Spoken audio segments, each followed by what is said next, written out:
네, 이번 시간은 파킨슨병의 약물 치료 원리에 대해서 공부해 보도록 하겠습니다. 자, 지난 시간에 제가 뭐라고 말씀드렸냐면 파킨슨병은 서브센시아 나이그라 쪽에 있는 도파민을 생성하는 신경세포에 문제가 발생했다. 그래서 정상인에 비해서 도파민 레벨이 떨어져 있는 게 문제인 거죠. 자, 이게 이제 서브센시아 나이그라 쪽에 있는 도파민 생성하는 신경세포라고 생각을 하시면 되고요. 자, 분비하는 쪽이 있으면 또 받아주는 쪽이 있겠죠. 이게 이제 신경세포 간의 시냅스입니다. 연접이라고 하는데요. 그러니까 앞쪽, 시냅스 앞쪽이니까 프리시냅틱 뉴런이라고 생각하시면 되고요. 뒤쪽이니까 포스트 시냅틱 뉴런이라고 생각하시면 됩니다.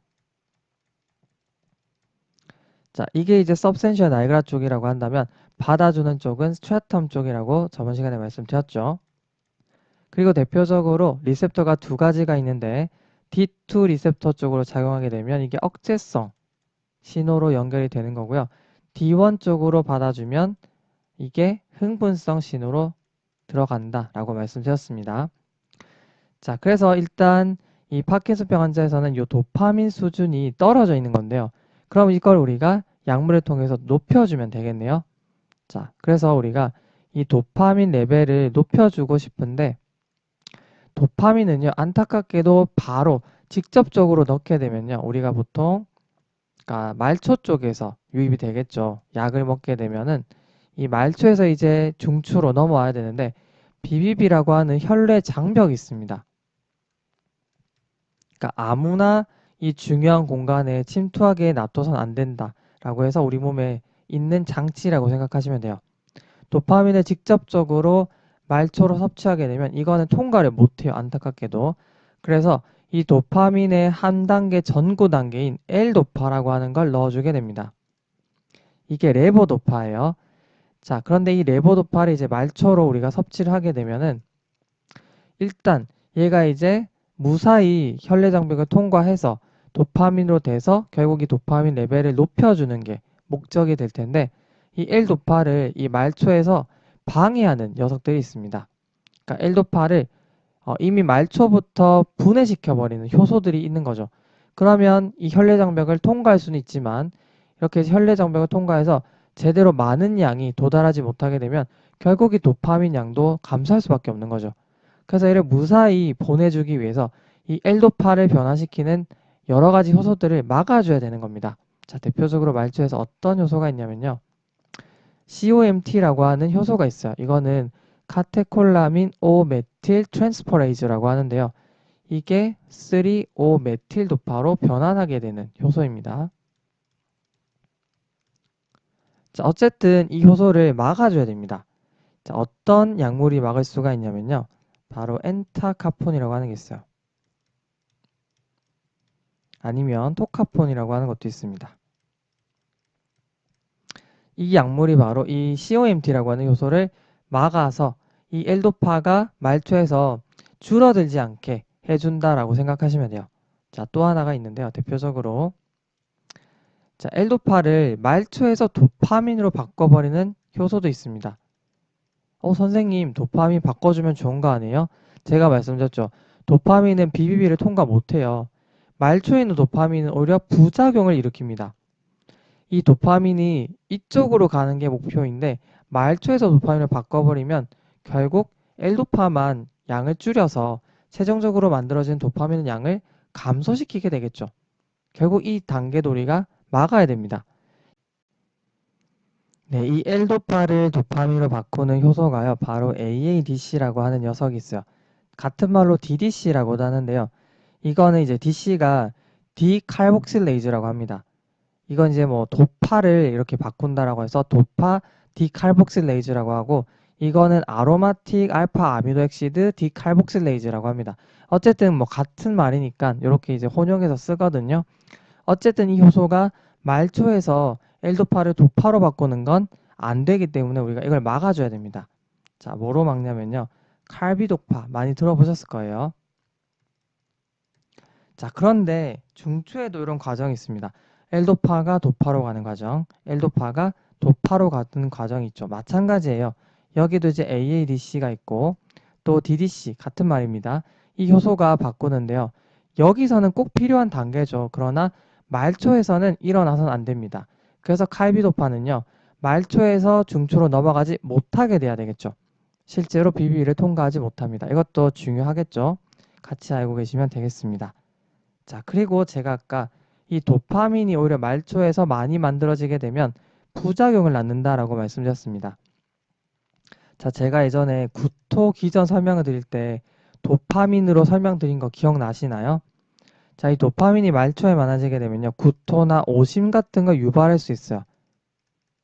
그러니까 괜히 L도파만 집어넣게 되고 이 L도파가 이 효소에 의해서 도파민으로 많이 바꾸게 되면은 이런 부작용이 나타날 수가 있는 거죠.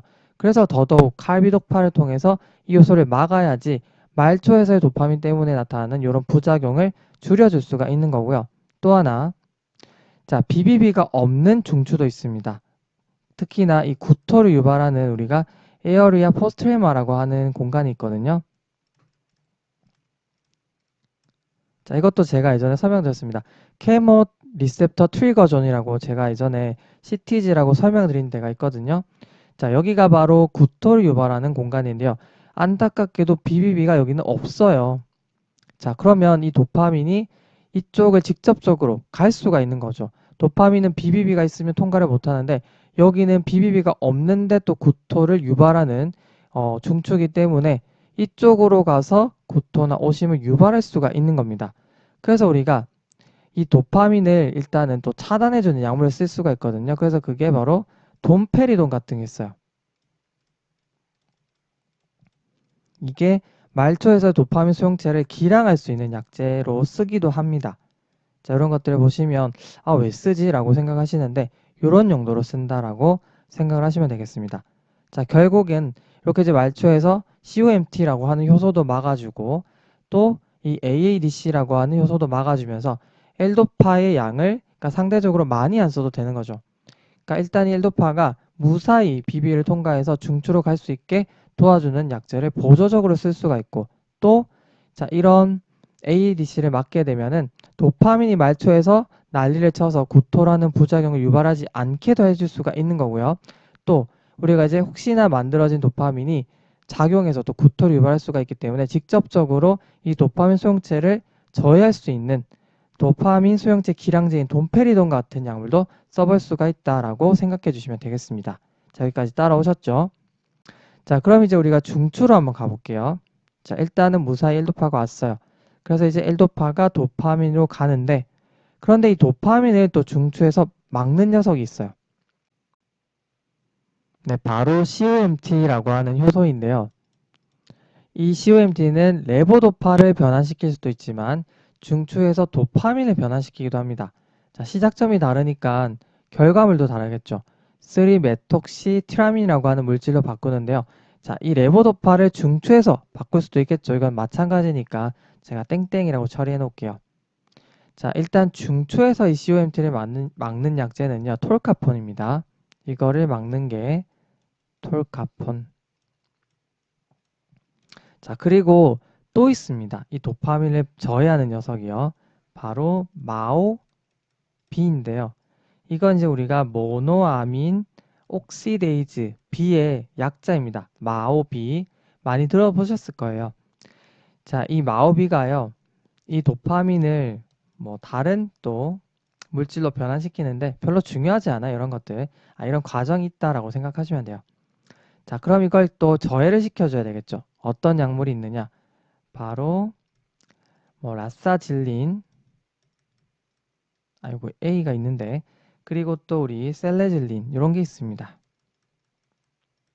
자, 이런 약물들이 바로 또 요거를 저해해서 자, 우리가 어떻게 지금 소중한 L도파를 도파민으로 바꿨는데 이걸 또 이렇게 이제 바꿔주는 녀석들을 다 처단을 해야 되는 거죠. 소중한 도파민입니다. 자, 결국 이렇게 도파민을 데리고 왔는데 이 도파민이 더 이제 이용이 잘 될 수 있게 그러니까 생체 이용률을 증가시키는 또 약물이 있거든요. 그게 어떤 약물이냐? 바로 아만타딘이라고 하는 약물이 있어요. 자, 여러분 이거 어디서 들어보셨냐면요. 인플루엔자 항바이러스제에서 분명히 공부를 하셨을 거예요. 아만타딘 굉장히 많이 들어보셨을 겁니다. 이게 우리 도파민 이렇게 분비를 촉진하기도 하고요. 분비를 촉진하기도 하고 또 이렇게 분비된 도파민이 분해되거나 또 재흡수가 되는 걸 억제해서 어쨌든 최대한 잘 이용될 수 있게, 그래서 이 도파민의 생체 이용률을 증가시키는 목적으로 쓸 수가 있다라고 생각하시면 돼요. 아시겠죠? 네, 거기다가 이 시냅스 후에 있는 수용체의 활성을 촉진해주면 또 도움이 되겠죠. 그래서 이 도파민 리셉터 아고니스트의 역할을 하는 약물도 써볼 수가 있는데요. 브로모크립틴이 있습니다. 여러분 한 번씩 들어보셨을 거예요. 이건 어디서 봤냐면, 자, 뇌하수체 선종에서 프로락틴종 있죠.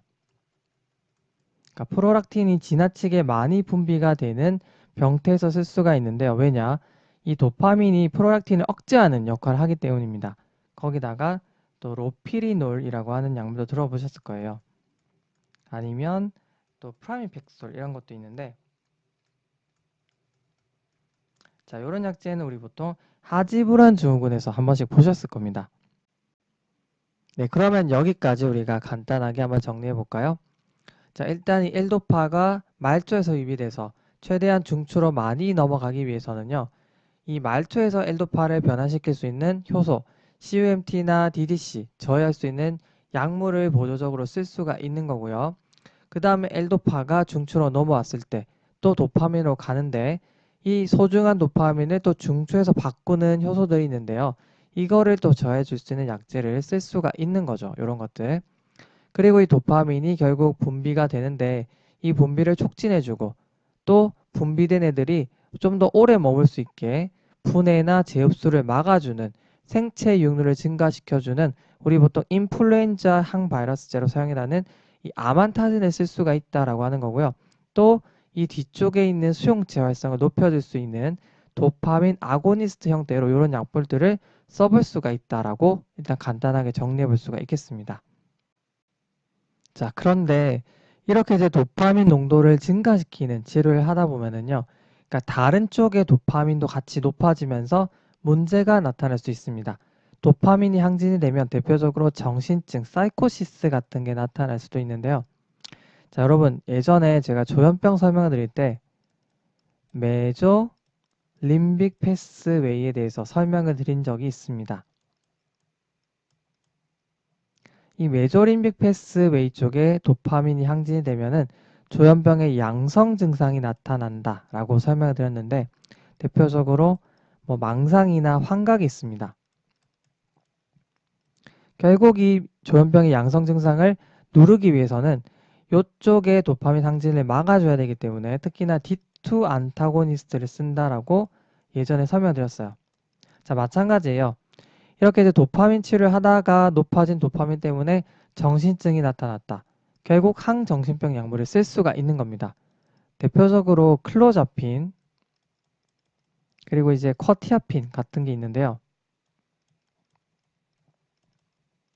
그런데 뭐 클로자핀이나 쿼티아핀은 거의 유사하지만, 클로자핀에서는 이제 무과립증이라고 하는 좀 치명적인 부작용이 드물게 나타날 수가 있기 때문에 굳이 쓴다면 쿼티아핀을 먼저 쓴다라고 생각을 하시면 되겠습니다. 자, 거기다가 자, 지금 파킨슨 환자에서 나타나는 요 패스웨이 있죠. 나이그로 스튜아탈 패스웨이 어디서 많이 들어보시지 않았어요? 이것도 우리가 조현병 약물, 그러니까 항정신병 약물에서 공부를 했던 내용입니다. 나이그로 스튜아탈 패스웨이. 그때 어떤 내용이 나왔었냐면요. 이런 주원병 환자나 그러니까 항정신병 약물을 쓰다 보면 결국 우리는 목표는 요 메조림빅 패스웨이 쪽에 이 도파민을 떨어뜨리는 치료를 하고 싶은 건데, 이게 의도치 않게 요런 나이그로스트라탈 패스웨이 쪽에 도파민까지도 떨어뜨릴 수가 있는 거죠. D2 안타고니스트를 통해서요. 그래서 우리가 이제 추체외로 증상으로서 파킨슨 유사 증상이 나타난다 라고 분명히 설명드린 적이 있습니다. 파킨서니즘이라고. 파킨서니즘, 그죠? 요렇게 이제 제가 설명드린 적이 있습니다. 이제 이해가 되시죠? 왜냐하면 파킨슨병에서는 도파민이 부족해서 나타난다고요. 그런데 이건 우리가 누를 목적이 없었어요. 어디서요? 조현병에서는요.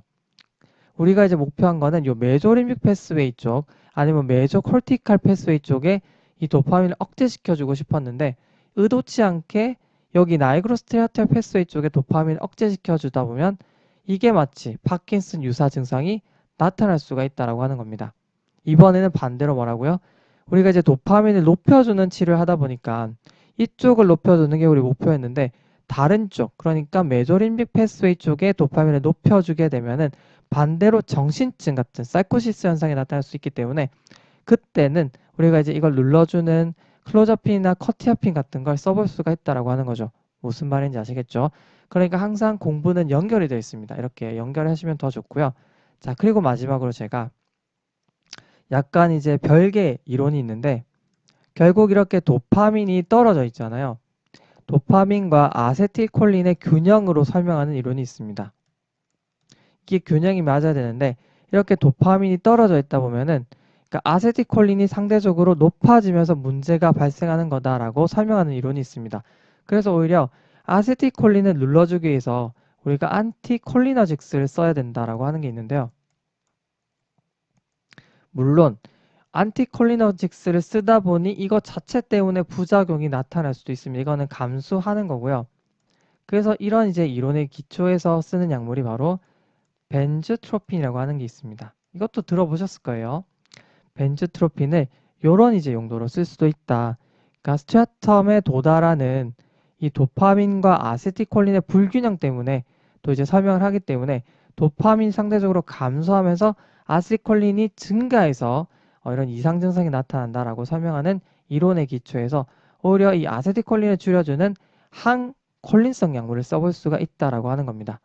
물론 이 항콜린성 약물을 쓰다 보니 부작용이 많을 수 있다라고 하는 거는 생각해 주셔야 되고 그게 이제 벤즈트로핀으로 사용을 할 수가 있다라고 하는 겁니다.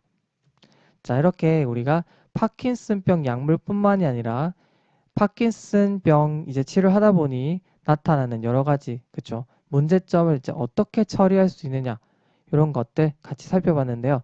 그러니까 어려울 수도 있지만 이해를 하시면 그렇게 어렵진 않습니다. 자, 이렇게 이제 참고해 주시고 마무리하겠습니다. 수고 많으셨습니다.